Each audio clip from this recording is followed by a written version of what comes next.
High in the Andes, where the air thins and the mountains scrape the sky, an empire rose that seemed untouchable. Roads stretched for thousands of miles. Cities clung to cliffs, and a single ruler commanded a realm that ran the length of a continent. Yet within a few short years, this empire, the largest in the Americas, would collapse so completely that even its greatest king would vanish into legend. How does a civilization built in the clouds fall to earth so fast? To understand the end, we have to return to the moment the Inca first claimed the mountains as their own. Because the Inca didn't begin as conquerors, they began as survivors. According to legend, the first Incas emerged from the caves of Pachacuti, guided by the sun god Inti. Led by Manco Capac, they wandered the highlands until they reached a fertile valley surrounded by mountains. There, they founded Cusco, the navel of the world. From this sacred center, the Inca began to expand, slowly at first, then with unstoppable momentum. Their belief was simple.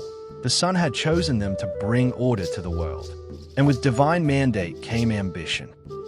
But Cusco was only the beginning. The Inca were about to build an empire that defied geography itself. The Inca rose with breathtaking speed. Under the leadership of Pachacuti, the empire's greatest architect, they transformed Cusco into a stone masterpiece and expanded their territory across deserts, jungles, and mountains. They built roads that stretched farther than those of Rome, rope bridges that swayed over bottomless gorges, terraces that turned cliffs into farmland, and quipu, knotted cords that carried the empire's memory. Their rule was efficient, organized, and absolute. Conquered peoples were relocated, integrated, and taxed. The empire ran like a machine carved into the mountains. But even the most perfect machine can break, and the first fracture came from within the royal bloodline. When the great Emperor Huayna Capac died, the empire was left without a clear successor. His sons, Huascar and Atahualpa, plunged the realm into civil war. Brothers fought brothers. Armies burned cities that once stood united. The empire that had conquered millions now tore itself apart.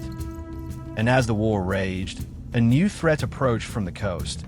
Pale-skinned strangers carrying weapons of steel and animals never seen in the Andes. The Inca were weakened, divided, and exhausted, and the timing of what came next could not have been worse. Francisco Pizarro arrived with fewer than 200 men, but he carried something far more devastating than numbers. He carried strategy, he carried deception, and he carried disease. Atahualpa, fresh from victory in the Civil War, agreed to meet the Spaniards at Cajamarca. What followed was a trap. The emperor was seized, his guards slaughtered, and the empire thrown into chaos. Atahualpa offered a ransom of gold, a room filled to the ceiling. But once it was paid, the Spaniards killed him anyway. Leaderless and fractured, the Inca resistance crumbled.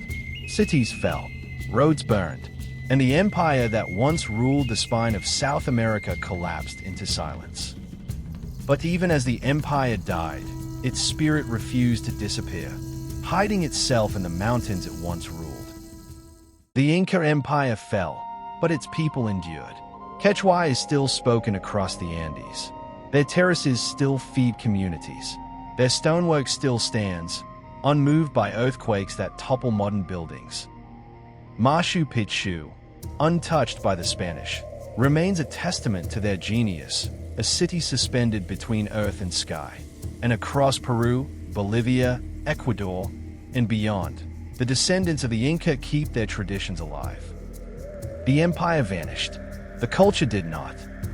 And in the ruins of their citadels, the Inca leave us one final message, carved into stone and mountain. Civilizations fall, stories endure, but the Incas still echoes through the mountains they once ruled.